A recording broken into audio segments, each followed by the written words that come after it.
Hello, my name is Mary and welcome to my channel. If today is your first time of stopping by here, you are warmly welcome. And on this channel, I talk about education, marriage, spirituality, and different other things. So for this week, for this time, I want to share with you my experiences of studying abroad together with my family. This is a new series I'm starting, and this is to encourage people who want to study abroad and want to relocate together with their families. I will share with you experiences from the countries I've lived in. This will be an introductory video, so a more detailed video for specific countries will be coming up the coming weeks, so be on the lookout. And if you stay to the end of this video, you will know which countries are more convenient for you to relocate to together with your family. So today I'll be talking specifically about Canada, UK, and the US. These are the three countries, so stick to the end and I'll share with you more. Thank you for hanging around. So personally, I've studied in Norway, I've studied in UK, and currently my husband is studying in Canada. I was en route to start my PhD in US, then at the last minute I changed my mind just for family purposes, and these are the reasons I will share with you on this video. So if you are thinking of moving abroad to study, but you have a family and you're a family person and you are thinking of how do I go together with my family, which countries will be the best choices for me to go, I've made this video just to explain to you what to expect depending on the country you want to study. So I will want to start with the US. So somebody will ask me, if you had opportunity to do a PhD in US with full scholarship, why did you change your mind? Okay, so the reason I changed my mind from going to US was basically based on the fact that the scholarship was good. I had always loved to do my PhD in US, but my husband would have been given a visa that wouldn't allow him to do anything in the US. So you ask, what do you mean by anything in the US? Let me explain.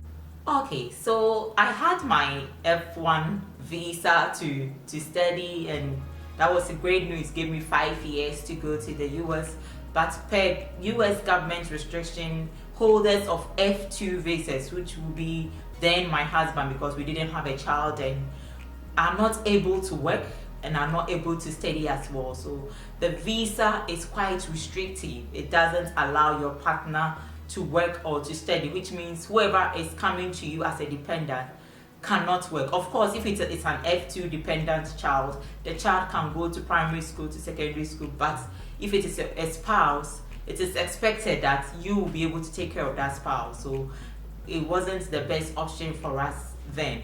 So what would have been the way forward? So the way forward is that both of you apply to study in US, so both of you get the F1 visa. Of course, that was our initial plan, but by the time my husband's admission came, I was almost getting to the second year of my PhD in UK. So his admission was postponed to the following year. We didn't know. But anyway, did we regret? No, really, because I still had the opportunity of working with my American supervisor, which was great. So that's my experience with studying in the family in US. So if you want to study in a family, you study together with your partner, your spouse in the US, just know that if you're applying for the F1 visa and F2 visa for he or she will not be able to work. So the only way out is both of you apply for study visas. That is, both of you apply for schools and study together.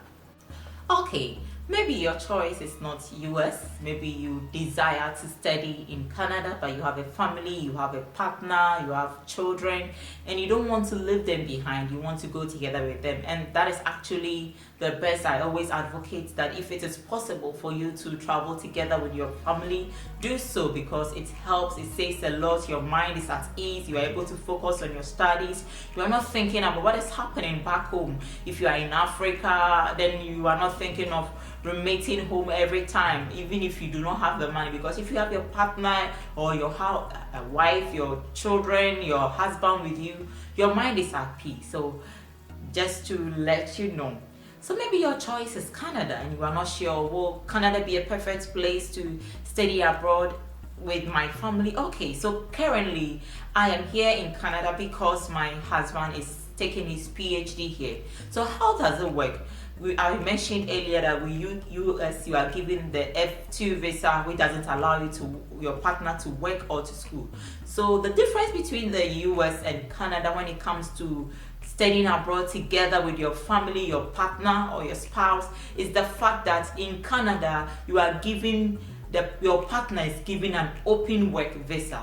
So that is what I have here in Canada. Open work visa allows you to work in almost every place, I think, with the exception of working with children, that you have to get some specific approvals to be able to do it. But you can technically work full-time in the day, full-time in the night, irrespective of the place you have. So you are not limited. You can study, you can work. That is the advantage of having the open work visa. And one advantage is also the fact that your partner, your husband or your wife who is studying, has 20 hours a week on study term. And of course in US you have 20 hours a week in study term, and can also work full-time during holidays and weekends. So it's a great opportunity if you have a partner that is trying to go to school abroad and you're not sure which country will best fit for you. Of course, Canada, the dependent partner is allowed to work, so I recommend. And you are thinking of, what about the children? So just as I said, the children can go to school in US. The children can also go to school in Canada here. So I have 2 children. One is in school. She's in kindergarten in Canada. How much do I pay? I pay nothing because it's free basic universal education. And in case you come here and you also want to raise a family, just to let you know, in Canada and US, children born are citizens, which is quite different from what happens in Norway and UK. Those are the 2 other countries I've lived in. So in Canada and US, children born are citizens. They are, if you give birth in Canada, your child is Canadian. If you give birth in US, your child is American. And so that is one advantage. Of course, this video is quite introductory. I will go into details in subsequent video talking about the health insurance and all that, but for now I'm just giving you the introductory information. Okay, so now I turn my attention to UK because that is where my family has lived most. So I lived in UK for 4 years and 2 months, so I can speak more about UK in this matter as compared to Canada. I've lived in Canada for a year now, so I have experience, of course, but I have more experience in the UK. So if you want to relocate together with your family to the UK, is also possible. Mind you, in this video I'm not talking about the financial conditions that need met before you are able to travel. I will talk about those things in subsequent videos where I focus on each individual country. If you want to move together to study in UK with your family, if you are going for your master's or your PhD, it's also possible. I will delve into details later, but just to know that your partner will also be given the dependent visa. So the dependent visa is very similar to the Canadian open work permit. The dependent visa allows your partner to work full-time and your partner can go to school as well. So while I was having my PhD in UK, Michael moved from Norway to UK. He went to school.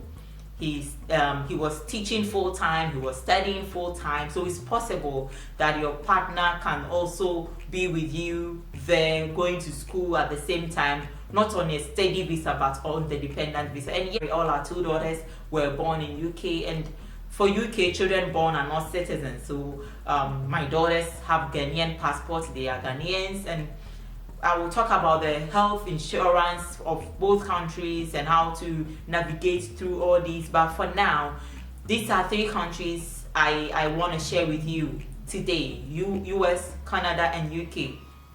If you want to study in US, it's great, but remember, if your partner is coming on a dependent visa, your partner is unable to work, unable to go to school. So the best way out is your partner to also apply for a study or to apply for school. Then both of you can be on the F1 visa.